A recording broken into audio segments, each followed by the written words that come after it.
Hey there, boaters. I'm Captain Stacey Hanrahan, and welcome to Wednesday's episode of The Boaters TV.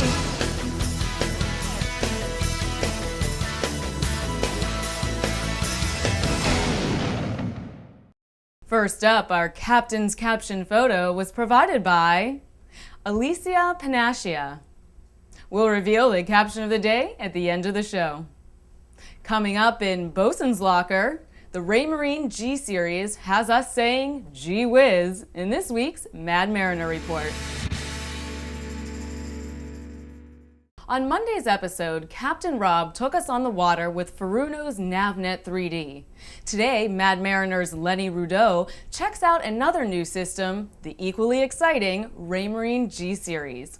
Like Navnet 3D, the Raymarine G-Series easily makes that brand new chart plotter radar unit on your dash look out of date.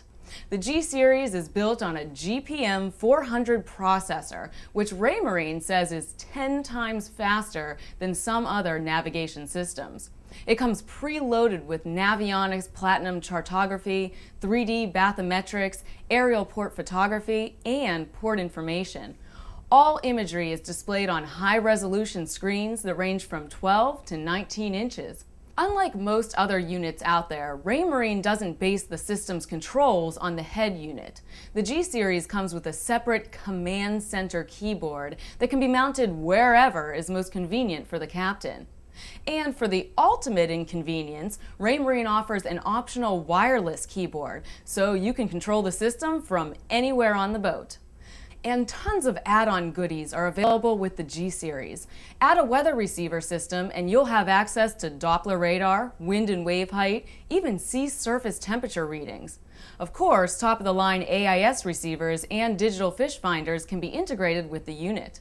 But Lenny suggests the biggest advancement is with the system's Super HD digital radar. Digital signal processing produces radar images with excellent target separation and less clutter. So, for example, two channel markers in close proximity appear as a blob on conventional radar, but with Super HD radar, they show up as two defined dots. Lenny's got much more on the G-Series, plus some great information on the Navnet 3D system. So to read his entire article, go to www.madmariner.com. Next up in Off the Hook, fishing tackle and Marilyn Monroe. Years after her death, Hollywood legend Marilyn Monroe is still earning new praises. Rapala has inducted her into its Hall of Fame. Why? Because the August 1962 issue of Life magazine featured Marilyn on the cover and contained a pictorial history of her life. Also in that issue, an article showcasing Rapala's original floating lure. The edition became the biggest selling issue of all time, breaking circulation records.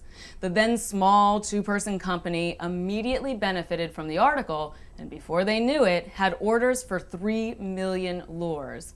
The company credits Marilyn's presence in the issue for launching the Rapala brand. In other fishing news, the European Union will release an emergency aid package to help the fishing industry cope with soaring fuel prices.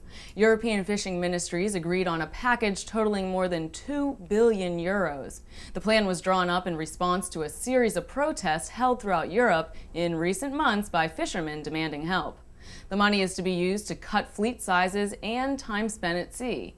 Now, the underlying environmental goal here is to reduce overfishing and give captains time in port to rig their boats with fuel-saving equipment. We'll keep you updated. Now in ships domains, keeping up with TheBoaters.com. Things are rapidly changing and improving on TheBoaters.com, and I know it can be hard to keep up. Nearly every day I come into the office and ask, "What's new, guys?" knowing that something has changed for the better, literally overnight. So to help both you and me stay up to date, let's go over some of the new stuff. By now I hope you've checked out the Complete the Caption feature and the Boaters IQ Marine quiz. Keep those funny captions coming and don't forget to vote for your favorites.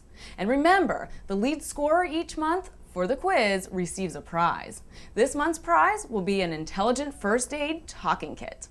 When you get a minute, check out the new fields on your About Me page. You may now opt to display your gender, relationship status, location, and birth date on your profile.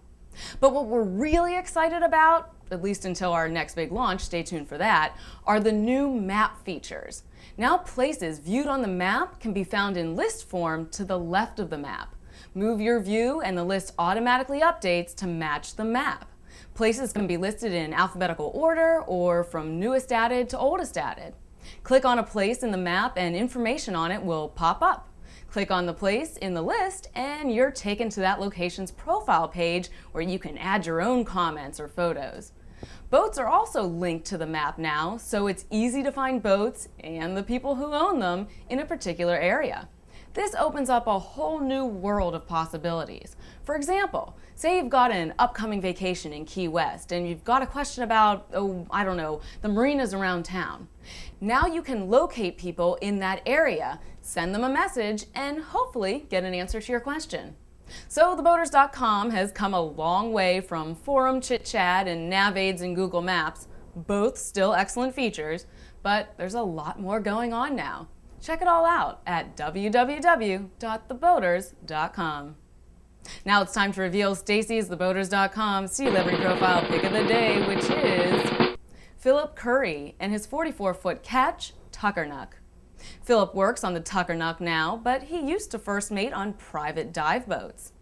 Though not a big fan of standing night watch, he says it's worth it when you happen to see a whale breach. Sounds like quite a sight, Phillip. Welcome to the Boaters, and congrats on your Sealebrity status. And finally today, the captain's caption of the day is, "Why did you call her fat? Now she's never going to come down." Submitted by Hope.